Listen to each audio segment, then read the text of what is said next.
Sambil nunggu yang lain ya Pak, karena tentu ini materinya materi yang menarik, sesuatu hal yang baru. Jadi kalau nanti banyak yang belum datang sayang gitu Pak. Saya pikir ada 40 orang tadi malam tuh cukup lengkap gitu kan ya. Jadi kita sambil ngobrol. Saya nggak biasa gitu nih Pak. Tapi paling nggak kita sharing ya Pak. Saya bercerita lagi. Saya mulai dari sebuah cerita.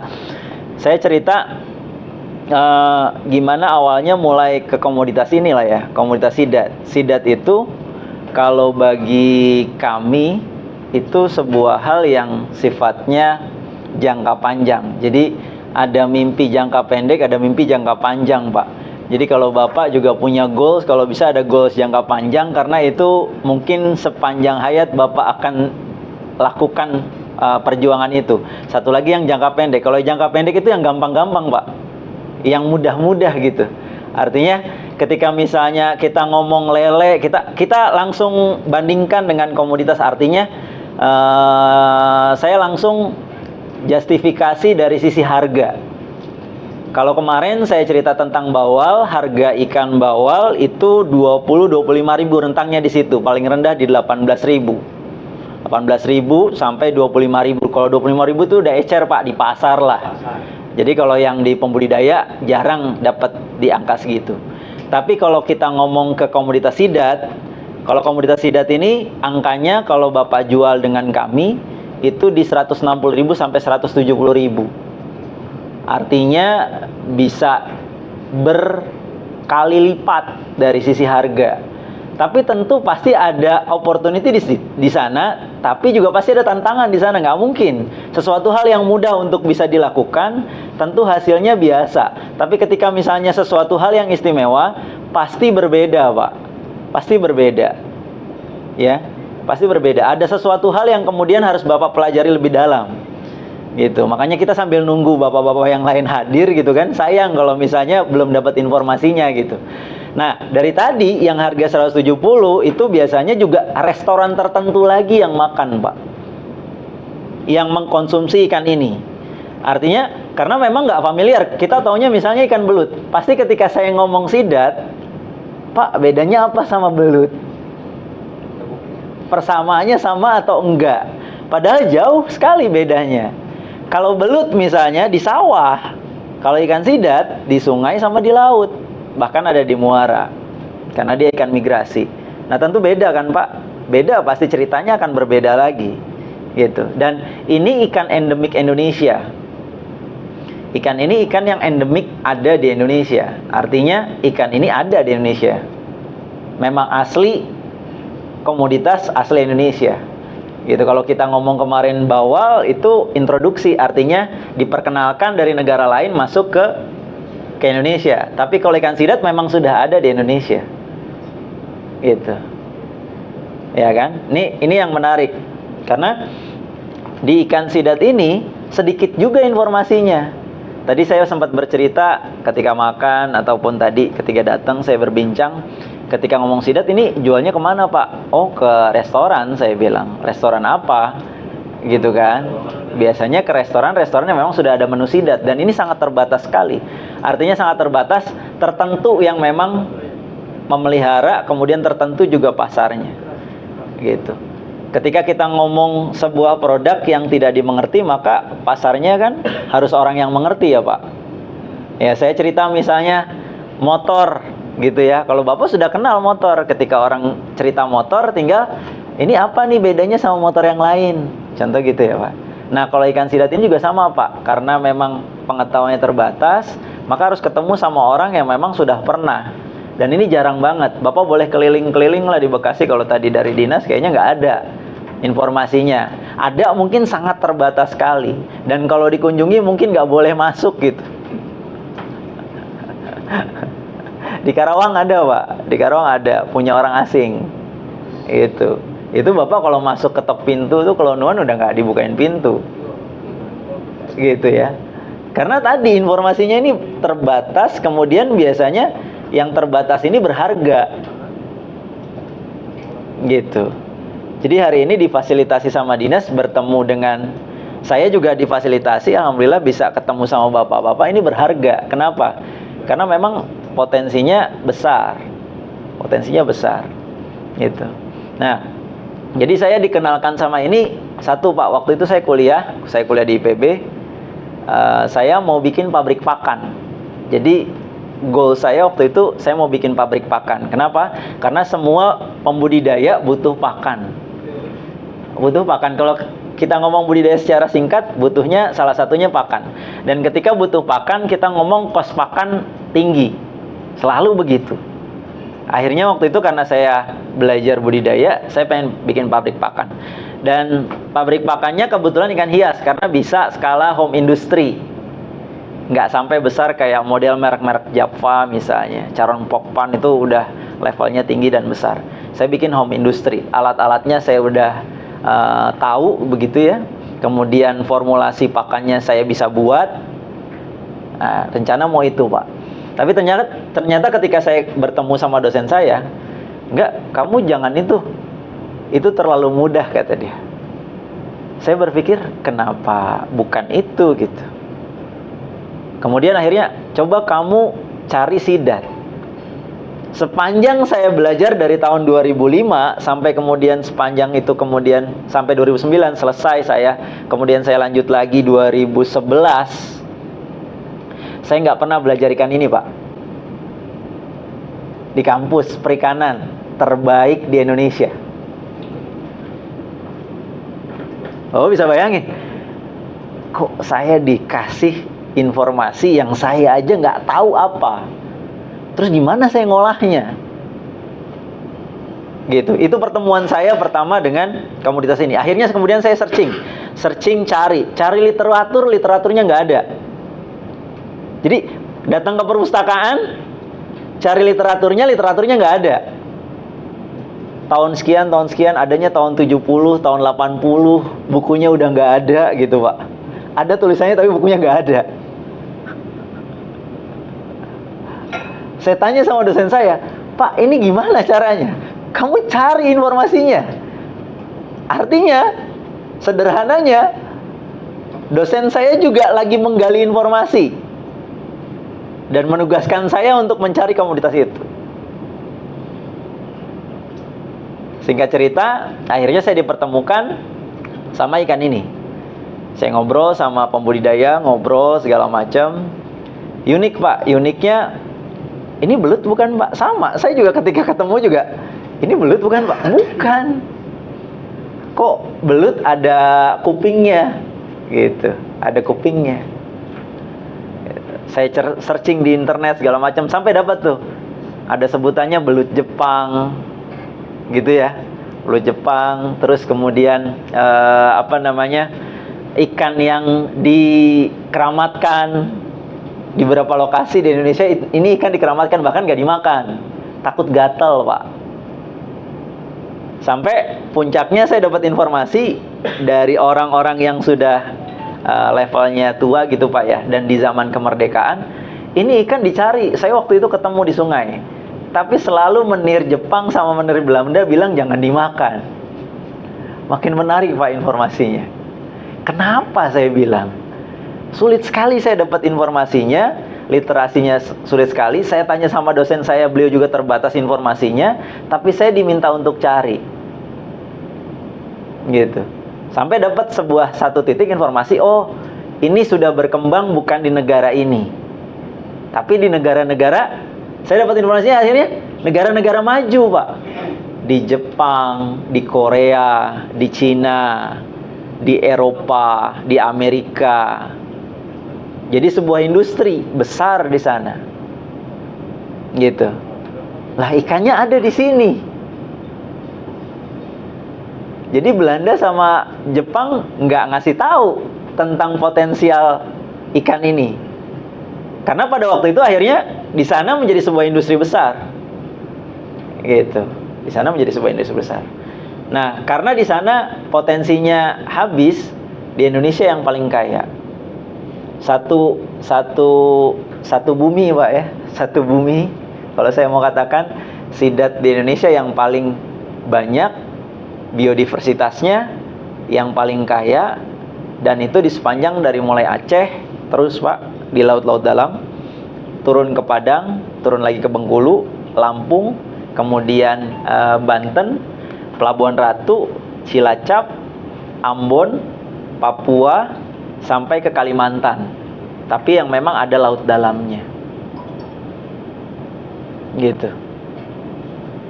Jadi kalau hari ini Bapak baru dapat informasi ini atau pernah dengar gitu ya, cerita ini mungkin Bapak baru dengar gitu. Oh, ikan itu dikeramatkan segala macam. Untuk apa? Karena memang tidak diperkenankan untuk bisa diakses informasinya. Kenapa? Karena kalau misalnya bisa akses, akhirnya Indonesia mungkin jadi produsen utama ikan ini. Gitu. Jadi kalau nanti Bapak datang, salah satunya Karawang, itu ada besar Pak. Karawang punya orang orang Taiwan. Gitu. Di Pelabuhan Ratu juga ada, daerah Ujung Genteng punya orang Cina. Gitu. Dan yang kembangkan perusahaan-perusahaan ini asing kebanyakan. Karena mereka yang sudah tahu teknologinya dan lain sebagainya, mereka yang tahu. Nah, sambil ini tadi saya juga ngobrol, Pak, kalau ngajarin bisa nggak Pak? Jangan teori, kita biasanya praktek. Oh iya, saya bilang karena memang kita punya akun, jadi banyak literasi yang sifatnya sudah kita videokan. Yang pertama, kita akan lihat bagaimana fasilitas yang kami miliki di Bogor, gitu ya. Kita putarkan, paling nggak ke gambar Pak, ke gambar. Dan satu hal ketika misalnya Bapak nanti berbudidaya, kalau secara sederhananya Bapak pelihara ikan, kalau bisa sampai ke hulu, artinya diolah. Jadi saya dengar ada yang sudah pelihara bawal, ada yang pelihara lele. Kalau bisa sampai ke hilirisasinya, artinya diolah Pak. Bahasa gampangnya gini, kalau Bapak pelihara lele, kalau bisa Bapak punya pecel lele, punya 1 atau 2. Walaupun belum terserap semua hasil produksinya. Untuk apa? Untuk menaikkan margin profit. Kalau kita sebagai pembudidaya selalu jadi objek penderita Pak, ini yang jadi masalah. Kita udah capek nungguin ikannya 24 jam. Kalau rugi nggak ada yang mau tanggung. Kalau ngasih makan juga kita, orang lain tuh nggak mau tahu, gitu kan? Kan itu Pak yang selalu jadi masalah. Punya barang ternyata di-delay pembayarannya dan lain sebagainya lah, dan lain sebagainya. Nah, salah satu caranya adalah, dan ini juga tips gitu ya Pak, ketika budidaya kalau bisa sampai ke hilirisasi. Minimal yang tadi Pak, kalau kita ngomong tadi pecel lele atau bawal, gurame atau nila. Tadi juga sama Pak Junaidi itu Pak ngobrol, beliau ternyata di koperasi gitu ya. Kalau bisa ada hilirisasinya. Koperasi punya restoran. Nampung, nggak semua ikan patinya ada yang ke bandar, tapi ada yang masuk ke restorannya koperasi misalnya. Dijual di sana. Dipecak lah, di asam manis lah, ya. Digoreng tepung crispy dan lain sebagainya, supaya ningkatin marginnya Pak. Dan itu mau Pak, ketika misalnya orang mau, itu mau. Boleh Pak diputarkan, maaf Pak. Nah, ini contoh farm kita yang ada di Bogor. Kita punya fasilitas pemeliharaan, ada akuarium, ada bak fiber, ada terpal untuk pemeliharaan ikan sidat Pak. Nah, ini ikan sidat. Kita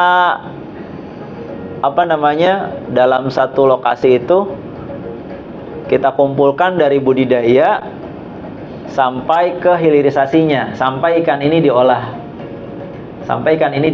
Diolah jadi macam-macam ya Pak. Ada yang memang restoran Jepang, itu kita pakai namanya unagi kabayaki. Ada yang kita menggunakan ikan ini sebagai fresh, artinya dijual hidup. Ada resto-resto Jepang yang memang dia menerima hidup, ya. Ini yang kami miliki di sana. Jadi secara komprehensif dalam satu lokasi itu ada pemeliharaan budidaya sampai hilirisasi. Nah, kalau tipsnya salah satunya kalau kita ngomong di agribisnis atau di perikanan, ini jangan cuma jadi pembudidaya Pak, tapi juga kemudian hilirisasi. Hilirisasi ini jangan yang sulit-sulit Pak. Tadi yang saya bilang, kalau Bapak pecel lele kan ngerti kan, artinya bikin bumbunya, gorengnya segala macam itu kebayang. Kita nggak pakai misalnya restoran yang mahal misalnya, tapi tentu itu akan meningkatkan hasil dari sekilo 8 yang tadinya harganya cuma 18.000, kalau jadi satu piring 18.000 kan lebih mahal, Pak. 22.000, atau kalau saya makan biasanya kalau pakai nasi 24.000 satu ekor, dengan pernak-pernik yang lain, punya margin satu ekornya jadi 10.000 misalnya. Tentu ini akan menjadi meningkat profitnya. Akhirnya Bapak bisa punya margin, kemudian punya profit sharing yang kemudian menarik untuk bisa dilakukan. Nah, selama ini yang nggak pernah dilakukan itu, nih kita punya pengolahan, Pak, di sana. Pengolahannya juga sama. Ini pengolahan yang standar yang kita SKP ya, Pak, kalau dari Kementerian Kelautan Perikanan. Kemudian HACCP. Nah, ini ikan yang baru di steam. Ikannya steam. Ya, itu keluar minyak-minyaknya, Pak. Nah, minyak-minyaknya itu lemak dari ikan. Ikan yang dipanen ukuran 250 gram sampai ukuran 400 gram. Sempat kita bikin pepes, Pak. Sempat, ini contoh yang kita waktu itu buat pepes. Tapi permintaan yang restoran Jepang nggak ketampung saat ini. Artinya peluang permintaannya yang besar, tapi yang produksi terbatas. Gitu. Yang produksi terbatas. Nah, ini kolam-kolam yang kita miliki di sana. Nah, ini terpal, model terpal yang layaknya di masyarakat ya, Pak. Biasanya orang taunya tuh terpal bioflok gitu lah. Ya, itu kalau ngomong gitu langsung kebayang. Nah, ini sama terpal. Ini bak IBC nanti yang kita gunakan untuk pelihara sidat di lahan terbatas. Nah, ini terpal. Ini kita menggunakan sistem resirkulasi, Pak. Ya, jadi dalam budidaya juga ada penghematan atau sistem-sistem yang meningkatkan produktivitas. Salah satunya dengan resirkulasi, gitu. Nah, yang kemarin saya ajarin, kita pakai sistem bakteri atau nanti green water system. Itu yang sederhana. Kalau yang ini kita pakai ras. Nah, ini pakannya, Pak, pakannya dalam bentuk pasta. Ya. Ini pakan juga ada pabrikan, ada yang memang kita buat sendiri. Nah, ini juga tips ketika misalnya nanti suatu saat Bapak berbudidaya, kalau nanti sudah mulai banyak, maka pakan ini jadi sebuah siasat untuk bisa mengurangi cost atau biaya. Nah, pakan ini biasanya menjadi momok, Pak. Harga ikannya 25.000, harga pakannya udah 11.000. Gitu. Kalau di sidat harga pakannya di 30.000, harga ikannya masih di 160-170.000. Artinya marginnya masih cukup luas, masih cukup panjang. Nah, ini kita bisa pelihara di tangki seperti ini 40-50 kilo. Biasanya bisa 5 kali lipat, Pak. Gitu ya. Tapi syaratnya sudah mengetahui ya, Pak. Artinya belajar, sudah tahu gitu ya. Tentu nanti skalanya ditingkatkan sampai di skala yang sifatnya komersial. Gitu.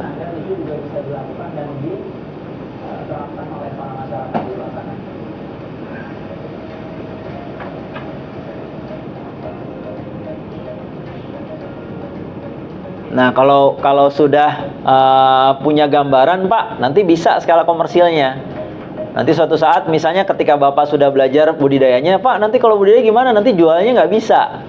Nah, ini yang juga perlu disiasati, gimana cara kemudian akhirnya menjual. Mudah-mudahan ada fasilitas juga, misalnya dari dinas gitu ya, mempertemukan dengan bandar atau menyatukan kelompok-kelompok, akhirnya jumlahnya cukup banyak untuk bisa dipanen oleh tengkulak misalnya, atau penjual, atau misalnya difasilitasi untuk bisa masuk ke pasar, PD pasar misalnya di Bekasi gitu ya. Nah, itu cara untuk kemudian Bapak yang memang punya minat budidaya itu bisa masuk ke sana gitu, sehingga ketika sudah berhasil budidayanya, pasarnya juga tercipta. Nah, ini juga masalah kan, jangan sampai nanti berhasil tapi kemudian nggak bisa dijual gitu. Itu salah satu tips dan trik bagaimana caranya berbudidaya. Nah, yang kedua saya jelasin lagi, ini praktek langsung bagaimana budidayanya di skala rumah ya Pak. Di video kali ini saya akan membahas. Nah, ini kita menggunakan tangki yang namanya tangki bekas limbah Pak. Tapi biasanya limbahnya kita gunakan limbah yang aman. Baik itu yang berbahan pangan, maksudnya bekas bahan pangan. Contohnya misalnya yang ini bekas vanili. Gitu. Nah, ini dengan vanili ini kita mudah cucinya, kemudian sampai contohnya kemarin ya. Sampai baunya tidak ada lagi bau bahan kimia dan baunya adalah bau plastik dari IBC ini. Dan IBC ini ukurannya 1x1 Pak. Ukurannya 1x1, tingginya juga 1. Artinya kalau penuh full 1 meter kubik. Tapi kita biasanya isi 50 sampai 3/4 dengan sistem resirkulasi. Itu ya, dengan sistem resirkulasi.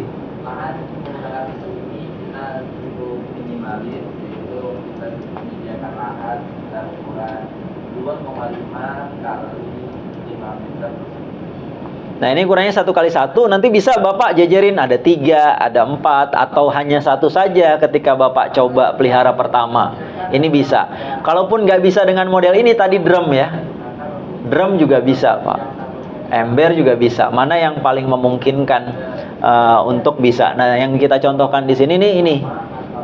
Ini setelah dibersihkan, nah dikasih aerasi tuh Pak. Model seperti itu Pak. Diendapkan kurang lebih 5 sampai 7 hari. Nah, kalau ini kita menggunakan air ketapang, Pak. Kalau ini karena kita pakai resirkulasi, kita gunakan ketapang sebagai bahan antibiotik alami. Ketapang. Supaya airnya bisa menjadi coklat gitu ya. Ya, coklat.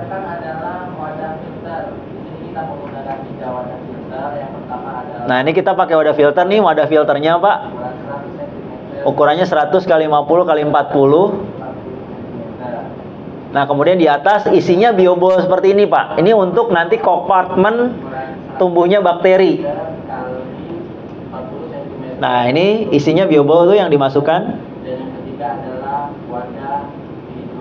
Nah, yang di sini kita bisa tanami sebenarnya hidroponik atau tanaman.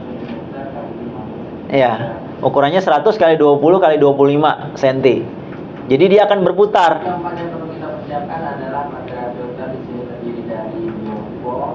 Nah, ini isi filternya selain biobol, kita filter fisik namanya biomed. Bisa juga dengan kapas, terus juga bisa dengan biofoam. Supaya kotoran-kotoran bisa tersangkut di dalam filter fisik. Nah, ini inlet air untuk air masuk. Setelah penuh, dijalankan pompanya. Sistem berjalan dengan baik, maka wadah sudah bisa kita gunakan untuk menjalankan. Tapi sebelumnya, jika Anda menggunakan wadah, nah, ini pompanya dipasang, air sudah bisa diputar. setelah itu airnya dibuang, kemudian disiapkan dengan air baru lagi untuk bisa dilakukan. Nah, kemudian sistem dijalankan. Jadi air berputar di dalam sistem tersebut karena ada pompa sama aerasi. Sudah menonton channel kami, jangan lupa like, share, dan subscribe. Terus pantengin channel kami ini, saya akan menyampaikan materi tentang lanjutan bab 1 tentang menjalankan menggunakan. Nah, setelah tadi siap Pak, sudah dibersihkan semua, dipasang bagian-bagian filternya, ya, diisi air, diputar. Nah, kemudian kita bisa tebar ikannya. Kita bisa tebar ikannya. Sebelum kita lanjut ke materi lebih dalam, bagi teman-teman yang baru bergabung di channel kami, silakan like, share, dan subscribe agar teman-teman bisa terupdate di materi yang kita berikan. Sebelum kita melakukan pengembangan ikan, hal penting yang perlu kita perhatikan yaitu kualitas benih atau bibit itu sendiri. Nah, pastikan benih dan bibit yang akan kita tebar ini benar-benar baik atau bagus. Ini yang kedua adalah aplikasi hasil. Biasa kita melakukan aplikasi ini. Nah, bibit itu juga bibit cari yang baik ya Pak. Artinya bibit itu lincah, tidak berpenyakit gitu ya. Paling mudah itu ngelihatnya ketika misalnya di apa namanya, dilihat di plastik packing itu gerakannya lincah Pak. Artinya itu bibit kan baik. Nah, ini contoh misalnya bibit-bibit yang lincah yang baik. Beda Pak gerakannya. Ya, gerakan-gerakannya tuh beda. dia aktif, tidak ada tanda-tanda penyakit di tubuhnya, gitu ya. Nah, ini kita bisa isi. Setelah dilakukan penebaran, biasanya Kemudian kita bisa tebar. Kita bisa tebar, biasanya kita tebar di ini kurang lebih kalau ikan dari ukuran 3 gram sampai 5 gram itu kita tebar kurang lebih 5 kiloan. 5 kilo. Seperti ukuran yang tadi, Pak. Nah, baru diberikan makannya esok harinya. Besok harinya baru kita kasih makan. Biasanya dia muntah atau apa yang dimakan tadi dikeluarkan kembali. Dalam melakukan pemberian pakan biasanya. Nah, ini contoh cara pemberian pakan dengan pasta. Biasanya kita timbang seperti yang kemarin saya jelaskan, ada restricted artinya terbatas. Kita timbang, kita berikan air, Pak. Kita berikan air yang sudah tercampur juga dengan probiotik.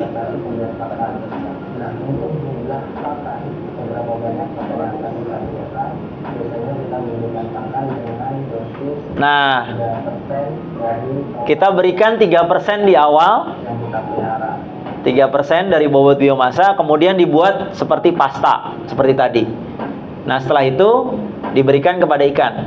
Nah, ini air yang sudah ada ketapangnya itu warnanya coklat. Biasanya Ya. ikan membuang kotoran, kemudian ada sisa-sisa pakan yang tidak termakan oleh ikan itu mengendap di dasar sehingga menyebabkan air dalam pemeliharaan ikan itu menjadi keruh. Nah, antisipasi yang kita lakukan maka dalam pemeliharaan ikan adalah melakukan pergantian air. Nah, pergantian air ini setelah kita lakukan pemberian pakan. Pergantian air sendiri dilakukan 2 sampai 3 kali dalam sehari. Biasa rata-rata. Biasanya ini pergantian air kita sebut oplos, Pak. Jadi ada airnya masuk untuk mengurangi tadi limbah buangan yang ada di dalam tangki. Gitu. Selain itu juga kita berikan probiotik Dan air sebanyak 5 sampai 10 ppm. patokannya juga Nah, ini yaitu sekitar inletnya sudah dihitung debitnya sehingga ketika misalnya masuk kita tahu berapa liter yang masuk ke dalam air. Karena menggunakan sistem resirkulasi maka air yang kita butuhkan sedikit. Biasanya cuma 1 sampai 5% saja dari volume. Artinya tidak banyak. biasanya kita lakukan 5%. Apabila kita lakukan 5%, maka pergantian air tadi yang dilakukan 2 kali dalam sehari, pagi kita 2,5%, kemudian sore 2,5%. Nah, ini kita buang kotoran dari central drain di bagian tengah supaya kotoran dan sisa pakan itu bisa keluar seperti yang tadi. Jadi, perawatan air atau perawatan kualitas air tidak hanya mengandalkan untuk pergantian air atau pembuangan kotoran, tetapi kita juga harus menambahkan beberapa treatment yang bisa membantu perbaikan kualitas air. Nah, treatment yang bisa kita tambahkan untuk memperbaiki kualitas air pemeliharaan ikan, diantaranya itu kita bisa melakukan pemberian probiotik dan Nah, ini pemberian probiotik. Probiotik sendiri Nitrosomonas dan Nitrobacter kadar amonia untuk mengurangi kadar amoniak dan sisa pakan yang berbahaya bagi si ikan. menggunakan pH air agar lebih stabil di dalam media pemeliharaan. Nah, ketapang juga kita ganti kurang lebih 1 minggu sekali.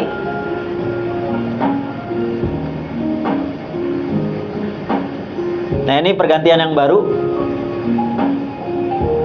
Demikian video singkat yang dapat kami informasikan kepada teman-teman. Semoga video singkat ini dapat memberikan manfaat Nah, kurang lebih caranya seperti itu, Pak. Dan ini bisa dipelihara kurang lebih 6 bulan kalau untuk yang sini. Jadi Bapak harus pelihara bersama ikan lain kalau memang mau putarannya lebih cepat. Ya, berpelihara ikan lain. Artinya misalnya air dari ikan sidat ini jangan dibuang tapi bisa digunakan untuk nila, untuk lele, supaya tadi sisa pakan, sisa fesesnya bisa dimakan sama ikan yang lain. Sehingga cost dari ikan-ikan yang lain bisa lebih rendah. Karena protein pakan di ikan sidat ini bisa 40% sampai 50%. Gitu. Nah, ini yang memang bisa dilakukan skala rumah tangga. Tapi prinsipnya adalah Bapak harus coba dulu skalanya yang kecil. Untuk kemudian nanti skala masalnya bisa di kolam misalnya. Atau bisa di bak-bak yang relatif lebih besar. Sehingga kemudian skala usahanya bisa dihitung. Gitu. Kalau yang tadi Kita skala usahanya sebenarnya bukan skala usaha, tapi skala trial begitu Pak. Trial yang sifatnya pilot project untuk kemudian Bapak bisa meningkat ke tempat-tempat yang sifatnya sudah siap skala usaha komersil.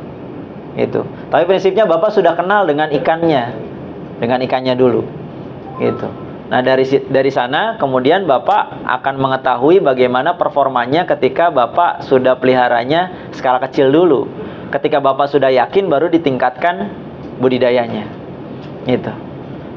Nggak panjang Pak, kita diskusi mungkin Pak Panji supaya Bapak-bapak bisa lebih hidup pertanyaannya. Informasinya kurang lebih seperti itu. Jadi terakhir, ikan sidat ini kenapa dimakan? Karena dia tinggi omega 3 sama omega 6-nya untuk kecerdasan otak. Makanya kenapa ikan ini dimakan oleh negara-negara yang sifatnya negara-negara maju.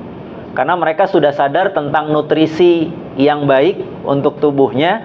Bahkan kalau di Jepang sendiri punya hari makan sidat khusus Pak, kayak lebarannya kita lah, kurang lebih begitu. Mereka makan ikan sidat dari anak-anak sampai manula, ya. Itu karena memang mereka mau anak-anaknya dia punya kecerdasan yang baik, gitu. Omega 3 sama omega 6 itu salah satunya yang terbaik di sidat. Itu salah satu terbaik di sidat. Bahkan saya punya riset bersama Dr. Dewi di Unpad, gitu ya. Ini suplementasi ikan sidat pada siswa-siswa SMP yang sedang atau mengalami menstruasi awal. Kenapa? Karena kandungan Fe dari ikan sidat ini atau kandungan mikromineral dan mineralnya itu cukup lengkap. Karena ikan ini hidup di 3 alam Pak. Di sungai, di muara, di laut. Maka secara sederhana nilai nutrisi dari ketiga sumber air tadi dirangkum dalam satu komoditas yang namanya ikan sidat. Nah, ini yang mereka kemudian cari dan makan. Nanti Bapak boleh searching di internet begitu ya, informasi yang saya sampaikan. Artinya ini terbuka saat ini. Dan memang masih sedikit sekali orang yang berbudidaya ini. Karena memang tidak tahu beli bibitnya kemana, pakannya apa, nanti jualnya kemana. Itu yang sederhananya. Belum lagi nanti kalau sudah budidaya, masalahnya ini gimana caranya, masalahnya itu gimana. Informasinya sedikit, gitu, sedikit sekali. Jadi hari ini pertemuan kita, pertemuan yang difasilitasi sangat berharga Pak. Ya, kita masih punya waktu untuk berdiskusi. Mudah-mudahan bisa jauh lebih tajam gitu ya. Bahkan gimana caranya Bapak nanti suatu saat bisa praktek gitu ya. Ya, bisa praktek. Ya. Itu mungkin informasi dari saya tentang ikan sidat. Kurang lebihnya mohon maaf, saya kembalikan ke moderator. Baik, terima kasih. Berikan tepuk tangan dulu untuk selanjutnya kita masuk ke sesi tanya jawab. Mungkin ada Bapak Ibu yang mau bertanya, silakan. Satu. Ya, terima kasih. Assalamualaikum warahmatullahi wabarakatuh. Waalaikumsalam warahmatullahi wabarakatuh. Terima kasih Pak atas penjelasannya. Ini sesuatu yang baru bagi kita ya. Selama ini mungkin kita ikan-ikan yang lain. Nah, ini ikan sidat ini juga kita dengar ada kandungannya sampai omega 3, 6, saya pikir seperti salmon. Nah, berarti kan katanya ini ikan asli Indonesia ya. Kenapa dari dinas atau IPB nggak mengembangkan supaya budidaya ini cepat berkembang? Itu satu Pak. Terus yang kedua, yang pasti kita tertarik nih ya, nggak hanya dari segi harga modal atau harga jualnya yang bagus, itu pun harus kita coba. Nah, kita sebagai pembudidaya juga mencoba. Nah, apa yang perlu disiapkan dari segi untuk budidaya ini, di samping jual bibit, peralatannya sampai makanannya, supaya kita bisa, yang Bapak harapkan kita bisa bergerak lah dan mau mencoba gitu. Terima kasih pertanyaan saya. Wassalamualaikum warahmatullahi wabarakatuh. Waalaikumsalam warahmatullahi wabarakatuh. Gimana, mau langsung dijawab? Jawab ya, biar nggak lupa soalnya. Boleh. Ya, terima kasih ya Pak pertanyaannya. Yang pertama, Kalau kenapa dinas tentu nanti yang jawab dinas ya Pak. Kenapa dinas? Tapi paling enggak jawabannya yang pertama, langkah pertama saya sudah dihadirkan untuk bertemu sama Bapak. Itu jawaban yang pertama ya Pak. Tapi nanti tentunya detailnya pihak dinas nanti yang akan menjawab. Kemudian yang kedua, secara umum kenapa ikan ini tidak berkembang banyak di Indonesia? Karena pertama, informasinya sedikit, akses informasinya terbatas gitu. Kita sudah mulai dari misalnya dari tahun 2013 kita bertemu tahun 2024 dengan Bapak. Artinya selang waktu yang cukup panjang begitu ya. Tapi bersyukur alhamdulillah hari ini terfasilitasi. Itu. Yang bisa kami lakukan misalnya secara institusi di swasta adalah melakukan edukasi lewat sosial media, Pak. Ya, makanya hari ini mungkin hanya saya pemateri yang saya menyiapkan, saya bawa peralatan untuk sosial media, Pak. Ya, dari kemarin Bapak bisa lihat, dari awal pertama kali datang saya sudah izin sama panitia, saya mau buat dokumentasi dalam bentuk video, dokumentasi dalam bentuk nanti flyer-flyer. Untuk apa? Untuk memberikan informasi ulang kepada masyarakat yang mungkin saja tidak hadir. Gitu, itu contoh Pak. Itu contoh. Saya siapkan video editing, begitu ya. Saya siapkan kameranya, saya siapkan peralatan gitu ya. Mungkin kalau yang lain kan enggak. Gitu, untuk apa? Agar informasi ini bisa menyebar. Informasi ini bisa dinikmati sama masyarakat. Gitu. Nah, itu yang pertama. Jadi yang kami lakukan itu, termasuk kami nulis buku, Pak.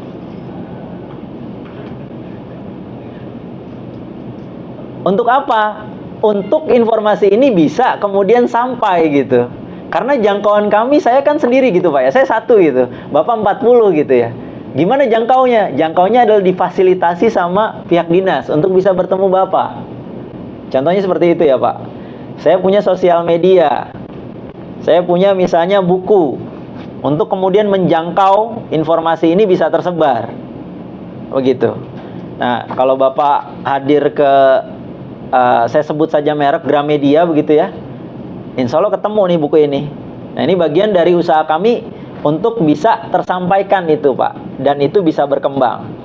Nah, kemudian yang kedua, kami juga melakukan kegiatan-kegiatan pembinaan kemitraan gitu Pak ya, kemitraan untuk masyarakat agar kemudian akses-akses yang sifatnya informasi budidaya mereka bisa secara komprehensif bisa lakukan gitu. Jadi mudah-mudahan ini adalah kegiatan awal di Kabupaten Bekasi, gitu ya. Selanjutnya nanti baik Bapak secara pribadi maupun nanti Pak Dinas akan kemudian melakukan kegiatan lanjutan yang sifatnya lebih komprehensif, begitu ya. Seperti yang misalnya yang dilakukan sama Dinas di daerah Palopo. Itu dari kepala dinas, kemudian kabid itu datang Pak ke tempat kami, sampai masyarakatnya datang itu belajar Pak, belajar selama kurang lebih 2 hari itu untuk mengetahuinya, kemudian melakukannya di sana, dan alhamdulillah salah satu yang berhasil Pak, salah satu yang berhasil. Kami lakukan lagi di Pelabuhan Ratu gitu ya, kami lakukan lagi di Bengkulu begitu. Nah, ini yang dilakukan walaupun memang belum jadi program pemerintah pusat. Ini juga yang perlu Bapak ketahui, kenapa misalnya dinas harus parsial, tapi kadang-kadang juga punya keterbatasan. Kenapa? Karena dari pusat belum ada titah, Pak. Beda sama misalnya kita ngomong lele bioflok gitu, Pak. Lele bioflok, oh dibuat kolam-kolamnya segala macam. Bisa jalan, bisa enggak gitu, Pak ya. Nah, kalau yang di Sidat ini masih parsial gitu. Dikenalkan gitu ya, dipertemukan dengan memang orang yang pernah dibudidaya di sana dan melakukannya gitu. Nah, lanjutannya tergantung nanti memungkinkan atau enggak, atau di sana potensinya besar atau tidak. Tapi informasi kalau misalnya di Cikarang ini pasar yang saya tidak garap. Di kawasan industri Cikarang, Pak. Ini tadi saya ngobrol juga sama beberapa. Ini restorannya beda, Pak, sama hotelnya beda sama hotel-hotel yang lain. Kenapa saya bilang beda? Ketika datang, saya ngelihat di lantai 2 pas di sana ada restoran, tapi restorannya kenapa Jepang? Kan unik. Ketika saya makan, kok suasana restorannya saya duduk, tapi kursinya nggak ada kakinya, Pak. Kursinya nggak ada kakinya. Saya harus turun ke bawah, ini gaya Jepang juga. Ketika saya di kamar, tulisan apa-apa yang ada di kamar itu dalam bahasa Inggris sama satu lagi bahasa Jepang. Saya baru sadar bahwa di sini ini adalah kawasan industri. Di kawasan industri ini salah satunya perusahaan-perusahaan raksasa Jepang ada di sini. Gitu, di Cikarang ini salah satunya. Nah, tentu mereka makan unagi, Pak. Mereka makan unagi. Mereka makan ikan sidat ini. Gitu. Makanya akhirnya beda, suasana hotelnya beda. Gitu ya. Ada rasa-rasa kejepangan. Kenapa? Karena mungkin salah satunya pasar hotel ini adalah orang-orang ekspatriat itu. Sehingga menyesuaikan. Gitu. Nah, ngomong sama ikan sidat, ya ikan sidat ini memang itu. Dan saya belum masuk pasar sini, Pak. Artinya terbuka ketika misalnya suatu saat Bapak punya kemampuan dan kemudian bisa masuk ke restoran-restoran Jepang yang ada di Cikarang, wilayah Cikarang saja, ini besar, Pak. Ini besar. Gitu. Ya. Jadi ini bisa peluang. Kemudian apa yang harus dipersiapkan? Yang pertama, kalau Bapak sudah punya lahan yang Bapak bisa gunakan. Kalau adanya kolam, gunakanlah kolam yang itu. Kalau tidak punya kolam, maka gunakan yang sederhana, Pak. Boleh drum, boleh misalnya terpal, atau fasilitas yang memang Bapak sudah punya. Jangan kemudian mengadakan yang sifatnya investasi besar. Ini saran saya yang pertama. Kemudian yang kedua, peralatannya apa saja selain terpal, tentu nanti ada sistem aerasi. Sistem aerasi ini biasanya pakai high blow, Pak. Tapi kalau masih sederhana, boleh pakai aerator, tapi pasti kepadatannya masih rendah. Nggak ada masalah, yang penting Bapak sudah mulai mengenal ikan ini seperti apa. Nah, setelah itu pakan. Nah, kalau Bapak belum bisa bikin pakan sendiri, tentu pakai pakan yang biasa kami buat. Ini bisa beli di kami. Gitu. Tapi suatu saat kalau misalnya di sini ada potensi pakan, ya gunakanlah pakan, Pak. Asal nanti hasil produk akhirnya bisa diterima sama restoran Jepang. Prinsipnya di sana. Nggak ada masalah ketika misalnya Bapak secara mandiri bisa melakukan proses pengadaan pakannya, bahkan produksi pakannya. Dan hasil akhirnya ketika dites rasanya sesuai dengan apa yang diinginkan oleh konsumen, nggak ada masalah. Tapi kalau masalah, iya, Pak, saya pelihara ikan sidat tapi pakai tiren. Wah, makanya bagus, Pak, kasih video ke saya. Nggak apa-apa, Pak, kalau emang bagus, Bapak coba kirim sampel ikannya ke kami. Oh, udah seneng kan, Pak? Mau dibeli kan, Pak? Harganya 160, modal dia di 70, artinya dia masih punya 100.000, Pak, per kilo. Seneng kan, Pak? Tiren tadi saya dengar 5.000 sampai 10.000 satu ekornya. Seneng kan? Oh ya, Pak, kita fair ya? Ya, dicobalah. Kita coba di pengolahan kan. Kalau memang hasilnya baik atau bagus, nggak ada masalah. Kita coba. Waduh, hasilnya benyek, dagingnya benyek gitu, Pak ya. Gimana? Kalau benyek itu kan, kalau benyek kayaknya Bapak ngerti nih. Mudah hancur, minyaknya kurang, gitu ya. Rasanya rasa tiren gimana sih, Pak? Kita tuh sampai jadi nggak ketelan. Itu yang jadi masalah. Pak, ikannya sih gede, tapi nggak bisa diterima pasar nih kalau gini. Gitu. Ya kan? Saya belum pernah coba kalau misalnya pakai sosis BS dan lain sebagainya. Tapi kalau yang tiren saya nggak saranin. Pertama itu bangkai, gitu ya, Pak. Nanti jadi masalah ikan yang kita pelihara juga, Pak. Selain tadi tidak bisa diterima pasar, gitu. Nah, pakannya berarti saran saya pakan buatan. Kalau nggak pakan buatan, nanti suatu saat mungkin Bapak punya ikan rucah kalau di sini misalnya. Bisa, Pak. Ini bisa dikasih ikan rucah. Kalau ikan nggak ada masalah. Karena pakannya memang bahan dasarnya tepung ikan. Ya, jadi kalau dikasih ikan segarnya ya nggak ada masalah. Gitu. Cuma Bapak perlu nyimpen tempatnya jumlahnya besar. Kenapa? Karena kan nggak kering, harus pakai freezer.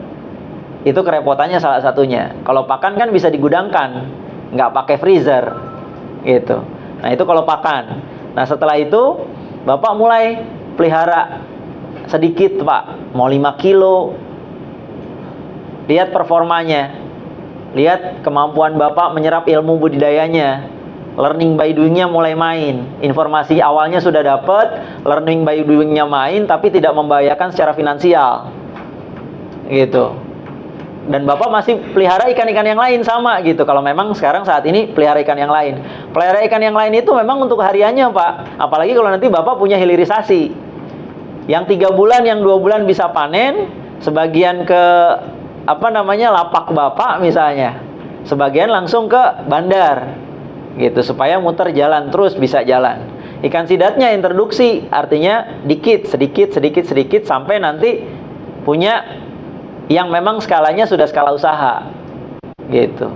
Nah, itu kalau sudah lihat performanya 2 bulan, 3 bulan, dan jangan patah, Pak, kalau baru sekali. Karena pasti akan ada permasalahan yang kita belum pernah nemuin, wajar. Gitu. Kasih spare kurang lebih 2-3 kali nyoba pelihara. Ketika misalnya 2-3 kali, mudah-mudahan yang kedua saja sudah mulai nemu caranya. Gitu. Oh iya bener nih, dikasih probiotiknya sekian, airnya sekian, ketapangnya sekian, segala macam, ikannya tumbuh jadi besar. Gitu. Ketika dicoba, oh iya bener rasanya oke gitu. Nah, itu salah satu teknik untuk Bapak bisa masuk ke komoditas ikan ini. Gitu. Terserah modal berapapun, Pak, nggak dibatasin. Kenapa? Kalau misalnya harus dikasih modal 20 juta, mungkin saat ini belum ada 20 jutanya. Jadi nggak jalan, gitu misalnya. Oh, sekarang saya mau ke Bogor deh, lihat. Setelah dari ini, silahkan. Gitu kan? Mau ke Bogor. Supaya untuk apa? Untuk kemudian memvalidasi informasinya. Melihat fasilitasnya secara kasat mata. Melakukan kunjungan. Setelah itu apa misalnya? Pak, saya mau pelihara nih, Pak. Tapi nggak banyak, bisa nggak, Pak? Ya, tapi ngambil di sini, Pak, karena terlalu jauh. Kalau diantar ongkosnya mahal, misalnya. Oh ya, sekalian saya ke sini, misalnya. Bapak mulai pelihara. Ketika Bapak mulai pelihara, lihat performanya. Terus ngobrol sampai kemudian dapat, Pak. Sampai kemudian dapat, sehingga Bapak bisa naikkan tingkat skalasinya. Dari yang tadinya uji coba, Pak, saya sekarang udah ada 3 kolam nih, kayaknya siap. Kemarin performa yang 2 bulan udah bagus. Saya mau coba tingkatin langsung karena kayaknya keyakinannya saya perhatiinnya sudah cukup intensif. Bahkan saya punya catatan. Nah, itu menarik, Pak. Sehingga Bapak tahu tuh SOP-nya gimana, cara peliharanya gimana. Gitu. Divalidasi, oke, hasilnya bagus, Bapak tingkatin skala usahanya. Bertahap. Gitu ya. Nah, kalau yang tadi mulainya dari sana, Bapak nanti bisa kerjasama, Bapak bisa join sama teman, Bapak bisa mendapatkan pendanaan yang sifatnya mungkin nanti dinas juga mungkin punya akses yang seperti itu, sehingga kemudian itu bisa berjalan. Itu mulainya dari sana, Pak. Tapi saran saya jangan misalnya Bapak punya uang 20 juta, gelontorin langsung 20 juta. Itu saya nggak saranin, Pak. Kenapa? Karena kalau langsung hilang dalam jangka waktu 1 bulan saja udah nggak mau balik lagi, Pak, pelihara ikan, Pak. Duitnya 20 juta, 20 jutanya berharap nanti balik lagi, bahkan jadi 30 juta gitu kan. Dalam jangka waktu 1 minggu ikannya udah gini, Pak. Udah gantung. Gitu kan? Masalah. Udah masalah tuh. Padahal memang puzzle informasinya belum lengkap. Kan masih belajar. Wajar dong ketika ketemu yang begini, gimana nih caranya? Ini kenapa? Kan belum bisa jawab. Gitu. Tapi kalau yang tadi, kalau Bapak cepat misalnya proses belajarnya 3-4 bulan itu mungkin bisa lebih cepat. Kenapa? Karena Bapak 24 jam nongkrongin gitu kan. Udah bisa komunikasi sama ikannya bahkan. Wah, ini punya potensi nih. Kalau yang lain nilai saya udah bisa, ini 170.000 nih. Gimana saya tongkrongin? Kan gitu kan? Oh, dia gini, kok dia lompat-lompat? Kenapa ya? Ini masalah apa normal? Contoh gitu kan. Sampai kenal sama ikannya. Gitu. Nah, kalau sudah sampai di fase itu skalanya dinaikin gak ada masalah. Gitu. Itu mungkin, Pak, ya. Ada lagi? Sambil berjalan. Ada, Pak. Tadi pertanyaannya apa yang harus disiapkan untuk budidaya ikan sidat? Apa saja? Tadi saya udah bahas ya. Yang pertama wadah, bisa terpal, ya, bisa ember, apapun itulah, Pak, yang Bapak mampu. Saya tidak paksakan harus dengan terpal. Mungkin saja keterbatasan Bapak terpal. Saya tidak katakan misalnya harus kolam yang seperti kami miliki di sana. Itu juga jadi masalah. Gitu. Apa yang bisa Bapak mampu? Gitu. Kalau misalnya pakai ember, ya sudah, pakai ember, pakai aerasi gitu Pak istilahnya. Mungkinnya gitu Pak, saya lahannya nggak terlalu luas. Ya sudah, coba gitu Pak. Saya cobanya sekilo, nggak apa-apa. Kan mau kenal ikannya. Gitu. Tapi nggak membahayakan. Ada aerasi Pak, aerasinya pakai apa? Pakai aerator akuarium. Boleh Pak, karena mampunya itu. Gitu kan? Prinsipnya apa? Prinsipnya Bapak bisa punya ilmunya dulu. Itu yang pertama. Setelah Bapak punya ilmunya, kemudian yang ketapang. Tadi ketapang Bapak bisa dapat nggak di sekitaran? Pak, saya ternyata nggak bisa ketapang. Bisa nggak diganti sama yang lain? Boleh. Pakai berarti green water system sama probiotik. Seperti yang kemarin saya jelaskan di bawah. Itu bisa juga dengan sistem seperti itu. Artinya nggak melulu harus pakai resirkulasi. Kan masalah kalau misalnya harus resirkulasi. Pak, listriknya nanti kalau 10 di rumah saya jebol nih, ada 10 tangki, contoh kan gitu, iya kan? Tapi kalau saya bilang pakai aerasi Pak, pakai aerasi saja, itu bisa. Terus pakannya disiapin. Pakannya Bapak bisa dapat nggak di sini pakannya? Kalau nggak, berarti masih beli di tempat kami misalnya. Bapak bisa beli. Tapi suatu saat, Pak, saya mau coba pakai pakan ini, boleh, silakan. Gitu ya. Silahkan, agar kemudian Bapak punya gambaran tentang efisiensi pakan nanti suatu saat. Tapi sebelum itu Bapak coba dulu yang sudah berhasil ini. Pakan yang ini gitu. Jangan coba dulu yang lain, karena Bapak belum berhasil nih budidayanya. Ya kan? Nah setelah berhasil, Pak yang berikutnya saya mau pakai pakan ini, satu lagi pakan ini, dibandingin. Nah itu boleh. Supaya apa? Kan yang dari Bapak harganya 30.000, saya punya harganya 7.000. Boleh. Gitu. Supaya pengetahuannya tambah meningkat. Terus probiotik Pak. Probiotik itu kita pakai Nitrosomonas nitrobacter. Sebanyak 5-10 ppm. Setiap hari Pak. Setiap hari diberikan ke air. Nah nanti kotorannya di bagian, biasanya di dasar Pak ada kotoran. Nah kotoran itu kita harus keluarkan. Biasanya maksimal 3 hari Pak dikeluarkan. Sekaligus nanti air ditambahkan kekurangannya. Supaya kotoran sisa feses, sisa pakan, feses yang ada di dasar keluar dari ember, atau keluar dari terpal, atau keluar dari akuarium. Gitu. Dengan cara apa? Disipon, disedot. Nah setelah itu Bapak harus punya penyiapan tandon air, kalau bisa yang sudah diaerasi. Jadi kalau misalnya Bapak punya terpal atau punya drum, 1 drum pelihara ikan, 1 drum untuk tandon penampungan air. Jangan nyatu sama tandon air rumah. Kenapa? Tandon air rumah itu kosong, diisi lagi. Kosong, isi lagi. Airnya selalu baru Pak. Oksigennya selalu rendah. Tapi kalau yang Bapak sudah siapkan, ini sudah diaerasi, kita tuakan sebutannya. Kita tuakan, oksigennya tinggi, nanti untuk menggantikan air yang tadi disedot Pak keluar. Gitu. Lakukan itu berulang, validasi terus, agar kemudian itu Bapak catat. Pertama ini, kedua ini, ketiga ini, keempat ini. Untuk apa? Karena Bapak akan melakukannya ulang di siklus berikutnya. Ketika ada catatan yang memang nggak pas, oh ini Pak, ini menyebabkan permasalahan nih ke ikan, maka itu tidak diulangi gitu. Nah itu caranya Pak, dan bahan-bahannya. Ya, mudah-mudahan kalau mulai dimudahkan Pak. Gitu. Bagaimana Bapak, cukup? Iya, Pak, untuk pertanyaan selanjutnya. Berapa titik suhu rendahnya sama titik atasnya berapa? Ya kan, pertama kan suhu mungkin bisa mengaruh kan sama pertumbuhannya. Nah kedua, berapa titik ideal kedalamannya itu berapa, sampai berapa senti atau berapa gitu kan? Mungkin ada ininya juga kan. Ya, ini sidat itu bisa berkembang biak secara alami apa bantuan manusia? Nah itu, terima kasih. Ya. Yang pertama, suhu ideal di 29 sampai 30 Pak. Kalau bisa stabil di situ. Di Bekasi bisa Pak, Karawang bisa. Ini daerah panas Pak. Dapat sekali untuk daerah-daerah sini untuk mendapatkan suhu di 29 sampai 30 derajat Celcius.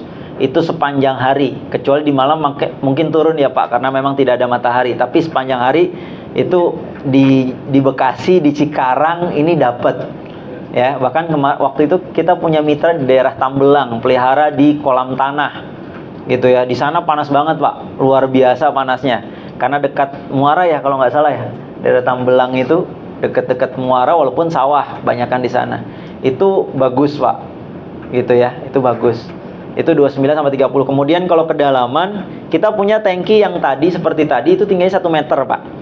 Tapi kita isi kurang lebih sekitar 70 cm. 70 cm, 50 sampai 70 cm itu masih bisa, Pak. Jadi di kedalaman itu atau ketinggian itu masih bisa untuk dilakukan budidaya.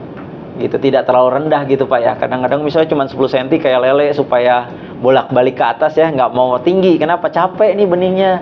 Balik ke atas. Iya, tapi kalau ikan sidat ini kita tadi Pak 50 sampai 70 cm. Kecil itu, Pak. Iya, Pak, yang kecil. Iya. Kalau yang gede kita ningkat, Pak. Kita bisa pakai kolam yang ukurannya 1,20 m. Gitu. 1,20 m.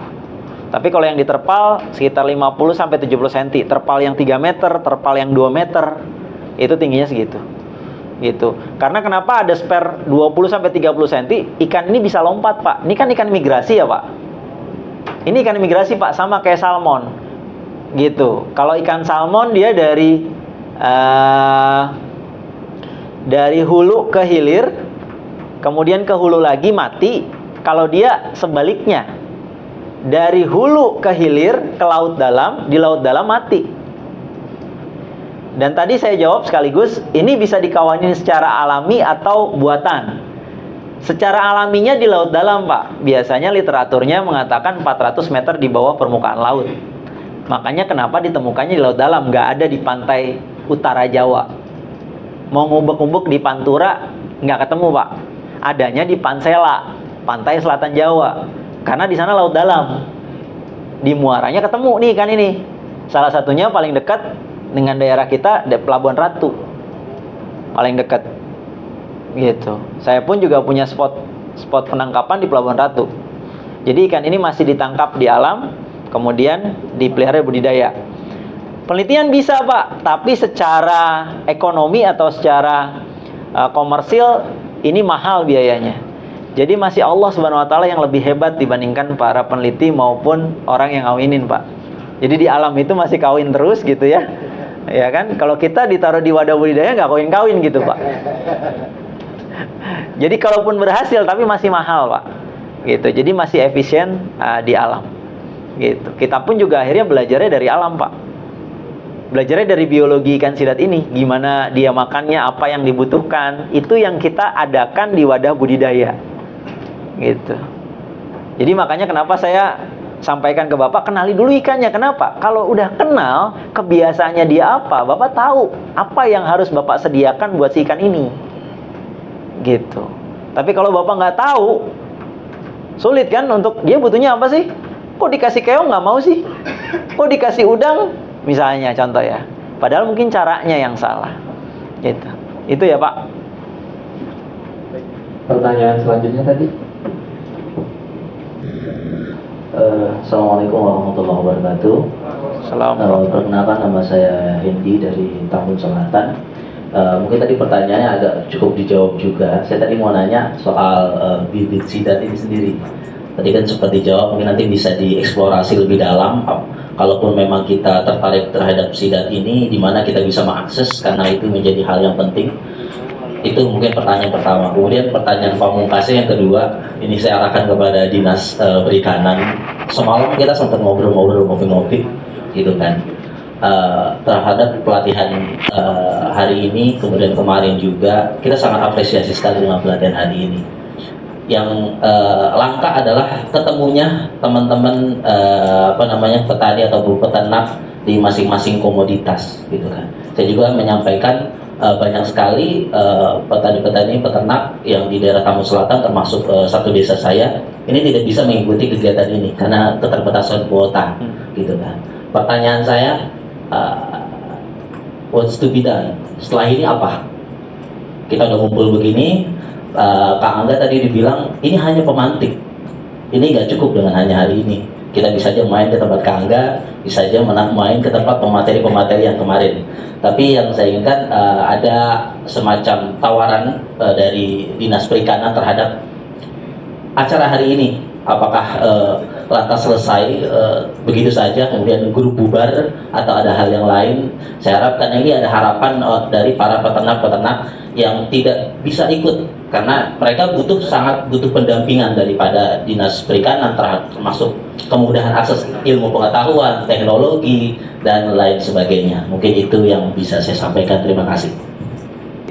Bibit Bapak salah satunya bisa akses ke kami sesuai nanti dengan ketersediaan bibit yang ada di tempat kami gitu. Kalau mau sekalian main, awal dulu main gitu ya, supaya tahu nanti di sana seperti apa, akses bibitnya bisa ke tempat kami gitu. Belum ada Pak di Bekasi Pak. Di Bekasi belum ada Pak. Belum. Iya, belum ada Pak. Kita belum punya bandar atau one stop pelayanan di daerah Bekasi. Masih di daerah Bogor Pak. Tapi kalau banyak sebenarnya kita bisa antar. Kayak teman-teman ada yang pelihara sampai 100 kilo, ya kita antar sampai ke lokasi gitu. Tapi kalau Bapak masih mau nyoba misalnya di bawah itu, artinya kan kos untuk transportasinya mahal ya Pak gitu. Lebih baik Bapak misalnya anggap mau bawa motor kah ke tempat kami, lihat, kemudian nanti selanjutnya, Pak, saya mau janjian mau beli bibit ya Pak yang tersedia. Oh ya, boleh. Ini ikannya, gini caranya segala macam Pak. Nanti bisa sekalian sambil ngobrol ya Pak, via WA, video call dan lain sebagainya. Gitu kan? Itu boleh gitu kan? Nah, atau misalnya Pak, kalau nanti ada kesempatan pas ke Bekasi, boleh mampir ke tempat saya. Contohnya kayak gitu. Kalau memang saya ada kesempatan pas ke Bekasi ya Pak, gitu. Itu yang bisa mungkin saya sampaikan gitu ya. Nanti kalau pihak dinas mau lanjutannya atau dan lain sebagainya, mudah-mudahan begitu ya. Karena kalau cuma tahu kemudian tidak dipraktekkan, memang ada rantai yang putus. Tapi kemudian mudah-mudahan bisa dilanjutkan, terus difasilitasi sampai inkubasi ini tumbuh, bersemi, apapun itu gitu Pak ya. Tadi ketemu Bapak ternyata ketua umum dari pemuda, organisasi kepemudaan begitu ya. Saya punya kegiatan banyak dan lain sebagainya. Ini banyak hal Pak. Karena perikanan ini luas, sangat-sangat luas begitu. Sangat-sangat luas. Artinya peluangnya dari sisi hilirisasi bisa, dari sisi pengetahuan produksinya bisa, dari sisi bisnisnya juga ada. Kita ngomongin bisnisnya seperti apa, itu ada model bisnis di perikanan. Tentu beda sama model-model bisnis yang lain, ya kan? Akses misalnya bikin proposal supaya nanti dapat pendanaan, itu juga pernah. Karena kami juga pernah mengikuti hal-hal yang tersebut. Artinya sangat luas Pak. Ketika misalnya saya ngobrol tentang di perikanan, berarti cuma pelihara ikan ya? Enggak Pak. Saya ngolah ikan juga, bikin bumbu, bikin probiotik, bikin pakan. Itu jelas yang berkaitan sama budaya. Tapi kalau ngolah millet sidat Pak, millet sidat saya bisa gitu. Millet sidat, bikin pakan sidat, bikin sistem budidaya yang seperti yang tadi, model seperti apa gitu kan. Menghitung itu banyak sekali arus informasi yang kemudian Bapak harus gali untuk sampai skalasinya nanti suatu saat skalasi usaha gitu. Skalasi usaha seperti apa, mulai dari yang sederhana sampai kemudian sampai korporasi gitu. Itu bisa Pak. Cuman orang yang mengakses ini kan terbatas gitu, terbatas sekali ya. Nah itu yang mungkin bisa dilakukan. Mudah-mudahan dari dinas nanti bisa menjawab tadi pertanyaan Bapak ya, supaya terfasilitasi, karena peluangnya besar Pak. Di sini tuh banyak orang. Saya sebut saja di ikan sidat, saya nggak ambil ranah pasar di sini Pak. Kenapa? Karena itu ikan sudah habis di Jakarta saja, belum Bandung ya. Di Cikarang ini banyak Pak. Saya pernah antar dia order minimal 10-20 kilo ikan sidat. Bisa pakai antar motor kalau memang sudah sepakat sama restonya. Iya Pak, nanti saya antar ya Pak. Saya antar. Gitu. Itu yang kemudian bisa Bapak lakukan dari yang bisa saya jawab. Mungkin itu Mas Panji. Saya menambahkan sedikit ya Pak, mungkin nanti lebih jelasnya dengan Bapak Kabid kita. Untuk kelanjutan dari acara ini ya Pak ya, harapannya sih untuk kita dari dinas yang pertama adalah bisa memanfaatkan dari ilmu yang telah didapatkan.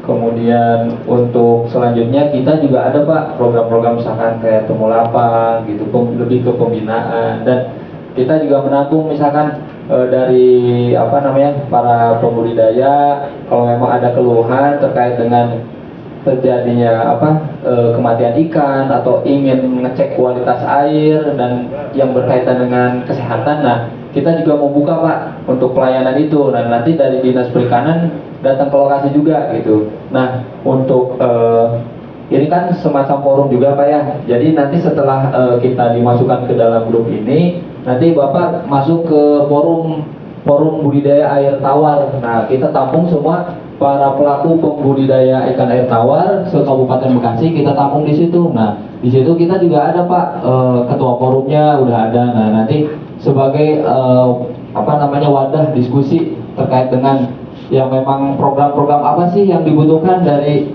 masyarakat ini supaya Dinas Perikanan bisa memfasilitasi. Nah, untuk diberikan manfaatnya bisa dapat oleh masyarakat gitu. Ya Pak, sehat Pak. Nah, mungkin itu Pak ya. Nanti Pak Kabi juga akan menambahkan. Nah, satu lagi nih, apakah ada yang mau bertanya lagi? Oke, bangga Pak. Nama saya Jenal Arifin dari Desa Karangasih. Sebetulnya saya sangat tertarik dengan budidaya ikan sidat karena memang ini sangat baru ya buat kami, yang biasanya kita pelihara ya paling sebatas ikan yang sudah biasa dikonsumsi di pasaran atau di pasar-pasar umum. Nah, kan tadi saya lihat atau saya dengar pembicaraan dari Bapak, di benih kita emang harus ambil dari Bogor sana, dan kemudian untuk penjualan juga masih harus ditampung ke sana. Yang jadi permasalahan saya Pak, kalau ikan yang biasa kita pelihara, kita jual di pasaran dan kita memang sudah tahu setiap dia ukurannya besar sesuai dengan diharapkan, itu akan laku dijual. Nah, tadi kalau sidat, kalau kita jual walaupun ukuran sesuai tapi rasa tidak sesuai dengan apa yang diminta oleh konsumen, nah itu bagaimana Pak? Apakah tetap ikan kita bisa dibeli ataukah memang hanya jadi pajangan aja Pak? Saya kira cukup itu. Terima kasih. Waalaikumsalam warahmatullahi wabarakatuh. Ya, terima kasih ya Pak.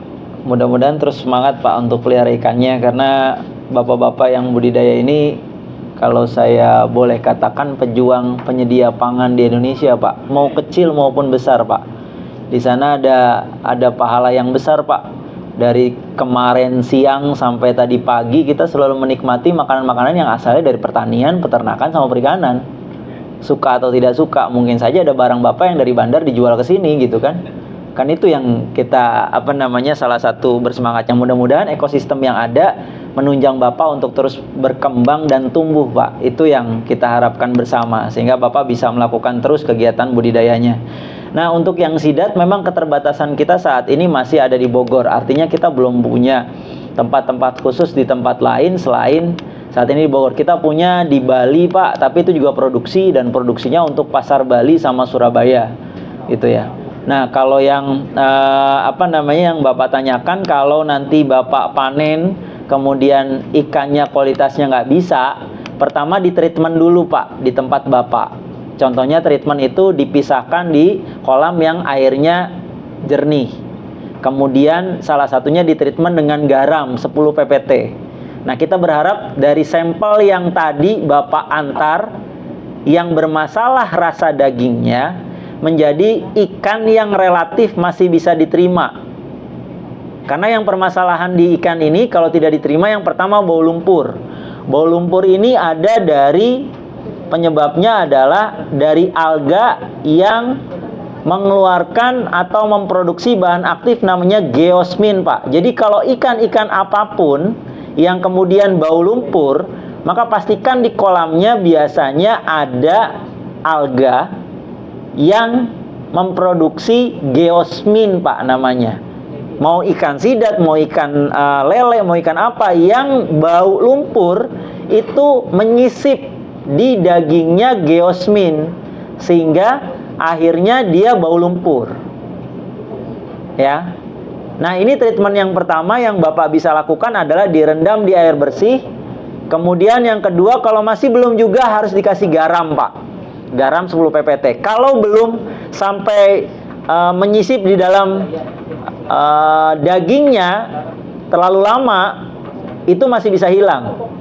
Tapi kalau sudah terlalu lama, artinya sulit untuk ketika dikasih garam pun nggak bisa. Biasanya harganya yang jadi turun, Pak. Harganya turun karena kita nggak bisa jual ke restoran yang memang membutuhkan level daging yang nomor 1 gitu. Biasanya kita jual ke level-level yang berikutnya, walaupun masih bisa, tapi harganya turun, Pak. Harganya tidak di 160, 170 gitu. Biasanya nanti turun, misalnya bisa sampai di 120 misalnya gitu. Tapi itu dengan catatan tidak fatal ya, Pak. Tapi setelah itu masih ada juga bau lumpurnya. Iya sulit, Pak. Berarti memang secara budidaya Bapak ada permasalahan. Itu harus diperbaiki kegiatan budidayanya. Gitu. Caranya gimana? Salah satunya Bapak berkomunikasi, Pak. Kalau saya pelihara tapi di dekat saya ada potensi, misalnya kayak tadi saya ceritakan tiren. Kalau bisa jangan gitu. Iya bagus sampai dipanen tapi nggak bisa dijual. Kenapa? Karena nggak bisa dihilangin, Pak. Tekstur yang sifatnya tadi saya katakan benyek, nggak ada minyaknya, itu nggak ada toleransi dari restoran gitu. Jadi nggak bisa diterima. Karena ikan ini nggak digoreng crispy gitu, Pak. Kalau kayak lele kan digoreng crispy, kriuk-kriuk segala macam, mau gimana pun kondisinya nggak terlalu gitu, Pak ya. Kalau ini kan ikan yang teksturnya itu dirasa gitu, Pak. Karena dia beli dengan harga begitu. Satu porsi kalau Bapak saya sebut saja merek, ke Sushi Tei misalnya, itu 125.000 sampai 150.000 satu porsi. Kurang lebih sekitar 50 sampai 70 gram ikannya. Ikannya di grill, Pak. Ikannya dipanggang. Namanya unagi kabayaki. Kalau Bapak masuk gitu ya, beda memang rasa dan teksturnya. Kami pun gitu, ketika kirim misalnya. Salah satu pasar kita misalnya Sushi Tei.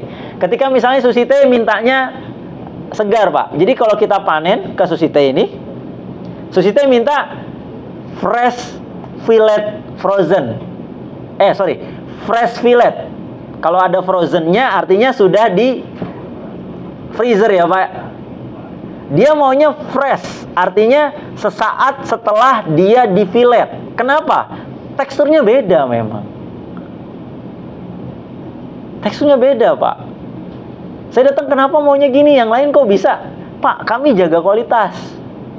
Jadi ikan yang seger banget tentu beda sama ikan yang sudah di frozen seminggu, 2 minggu, 3 minggu, 3 bulan kemudian diolah.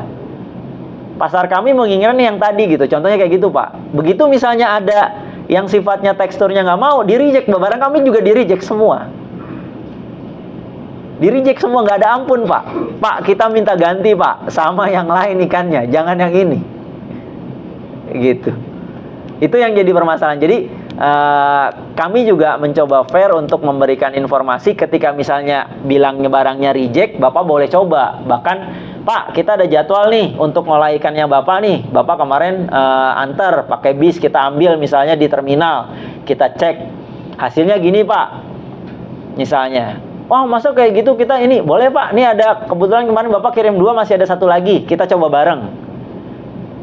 Gitu, artinya supaya Bapak mengetahui informasinya bahwa ini yang reject, ini yang enggak. Dan antisipasinya adalah selama proses budidaya, kalau bisa hal-hal yang bisa membuat reject barangnya kita hindari. Jangan kasih makan ayam tiren. Nggak ada toleransi, Pak. Jangan kasih memang. Kenapa? Karena pasti reject. Gitu. Ya kan? Ikan dipuasakan sebelum dipanen. Jangan dikasih makan, Pak. Kenapa? Karena pasti muntah. Walaupun bobotnya ketika dipanen sekilo gitu ya. Karena sama bobot yang ada di perutnya. Begitu sampai tempat kami mati misalnya. Kalau mati ya nggak bisa, karena kami belinya hidup. Contoh misalnya kayak gitu, Pak. Jadi hal-hal yang kemudian sifatnya prinsip dalam kegiatan budidaya itu diperhatikan. Supaya nanti Bapak hasil panennya bisa diterima. Gitu. Jadi pakan, nanti kualitas air diperhatikan. Tapi ini bisa, Pak, di kolam tanah bisa. Di kolam tanah bisa, di kolam air hijau ini bisa. Tapi tadi prinsipnya adalah bagaimana kemudian sebelum proses pasca panen itu nanti Bapak puasakan dulu. Bahkan kalau bisa Bapak berok. Kalau di tempat kami berok Pak sebutannya. Jadi kami puasakan, kemudian kami putar di air bersih. Airnya bersih ya Pak, bukan air kolam yang cenderung keruh atau hijau. Kemudian kami berikan garam. Supaya tadi bau lumpur, bau-bau yang lain itu bisa luntur rilis lewat adanya garam. Gitu. Itu Pak. Baik, cukup kali ya Pak tanya jawabnya? Ada lagi? Oke, boleh Pak, maka.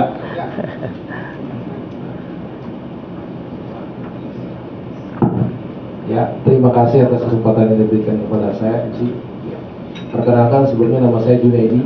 Ya, saya di sini cukup nanya 2 item aja. Pertanyaan gini, apakah si unagi ini, sidat ini sama moa? Saya pernah dengar moa tuh, sama juga kuping sama giginya. Nah itu satu. Yang kedua adalah Bapak tadi menyebutkan pola kemitraan. Bisa dijelaskan secara global dulu dah sebelum kita bisa mungkin japrian gitu Pak.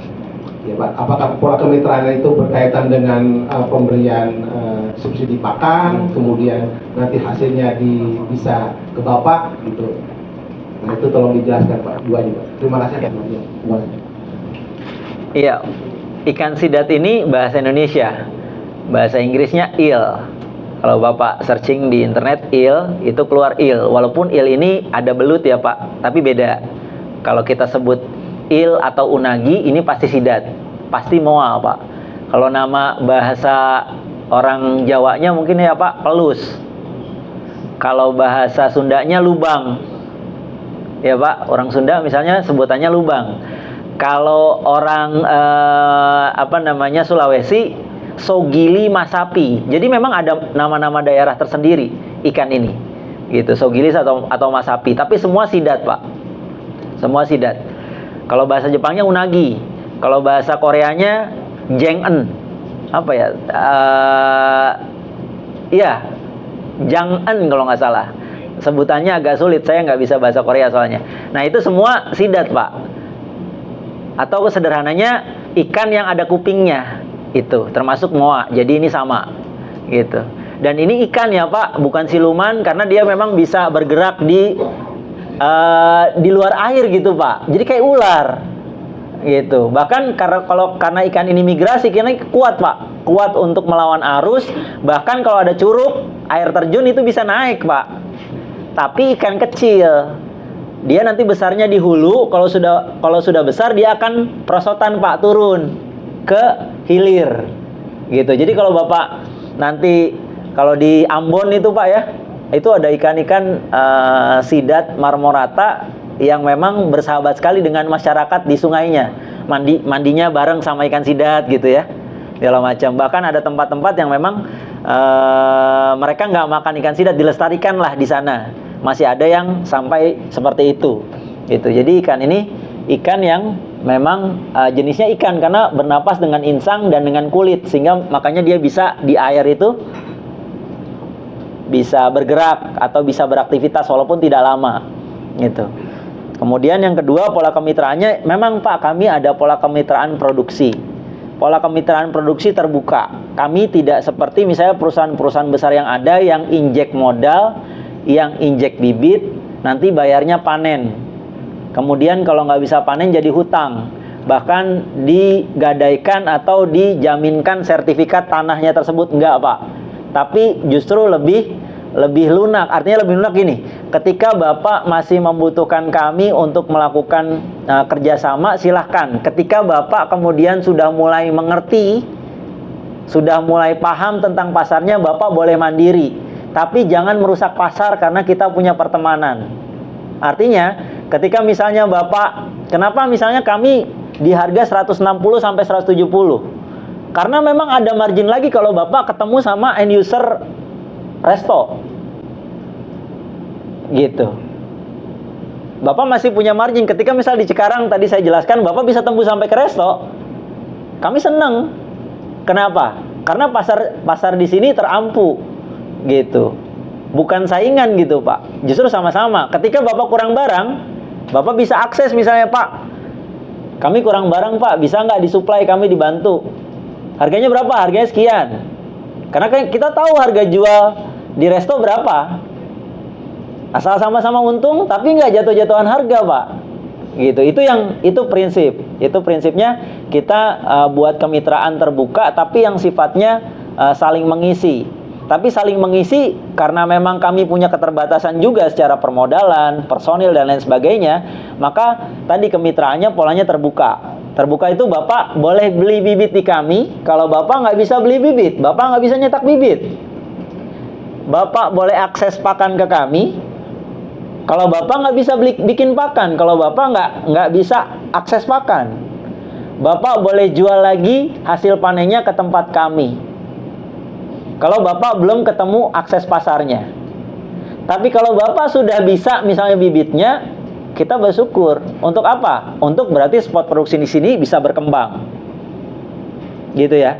Karena pasarnya tadi saya bilang, Pak, pasarnya luas. Saya di Bogor nggak nyampe ke Cikarang. Kenapa? Yang punya ikan sidatnya berapa orang sih, Pak? Sedikit sekali. Artinya ketika Bapak di sini memproduksi kemudian akses sampai ke pasarnya, silahkan. Tapi jangan jatuhkan harga ikan sidat ini. Kenapa? Nanti Bapak sendiri yang kemudian akan merasakan seperti komoditas yang lain. Ini benar-benar kita jaga, Pak, dari awal. Tren kami mulai dari 70.000 sampai sekarang di 160.000, trennya naik, Pak. Nggak ada cerita ikan sidat ini harganya turun. Walaupun harga pakannya juga naik, tapi harga pakannya tidak kemudian melambungkan dari harga jual ikan sidatnya. Beda sama komoditas yang lain. Komoditas yang lain harganya segitu-segitu aja. Di pembudidaya tetap aja segitu, nggak bisa ngakses sampai 25.000. Gimana? Mudah-mudahan nih ada dinas, ada pemerintah setempat bisa mengakses, bisa menjembatani harganya supaya kemudian harga seperti di pasar misalnya seperti itu.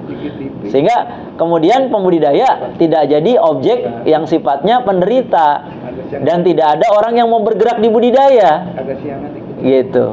Ini yang jadi permasalahan, Pak, di budidaya ini. Saya udah pelihara capek-capek, resiko saya, bibit saya beli, pakan saya beli, pelihara saya 3 bulan, 4 bulan. Begitu kemudian jeger ke pasar, harganya turun. Gitu. Itu kan yang selalu jadi masalah, Pak, di sini. Nah, makanya kami terbuka, tapi jangan banting-banting harga, Pak. Kenapa? Nanti Bapak sendiri yang memang nanti akan merasakan oh, Pak, enggak terimanya 160, 170. Saya terimanya sekian gitu. Enggak apa-apa. Asal masih punya margin. Jangan sampai kemudian menurunkan yang sifatnya tadi. Oh, saya bisa terima 100.000 misalnya. Saya jual 100.000 aja. Nanti Bapak lama-lama kalau kayak gitu kerja bakti, Pak. Gitu kan, itu yang nggak boleh gitu. Jadi sama-sama saling menguntungkan. Artinya ketika Bapak budidaya melakukan proses kemitraan belum bisa bermitra dengan kami. Ketika bisa Bapak mandiri, kita sama-sama saling mengisi, Pak, karena pasarnya luas gitu. Pak, saya nggak bisa bikin pakan, saya pakannya aja, saya bibitnya udah bisa nih misalnya. Oh iya, bagus gitu. Contohnya seperti itu.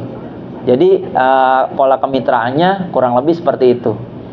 Nah, kami juga pernah misalnya kerjasama sama koperasi, Pak, di Cilacap. Pendanaannya dari KKP sama dari FAO. FAO bikin demplon ikan sidat di sana. Pendampingannya kami dari perusahaan untuk membimbing mereka bisa melakukan budidaya sidat yang standar dengan SOP. Nah, itu dilakukan, Pak, di Cilacap. Itu kami yang melakukannya waktu itu dengan Koperasi Mina Sidat Bersatu di Cilacap. Didanai sama KKP waktu itu. Pendampingan KKP pendananya dari FAO. Gitu. Itu yang bisa dilakukan. Termasuk mungkin hal-hal yang sifatnya yang lain, Pak, itu bisa diakses dengan institusi koperasi. Gitu. Mungkin itu, Pak.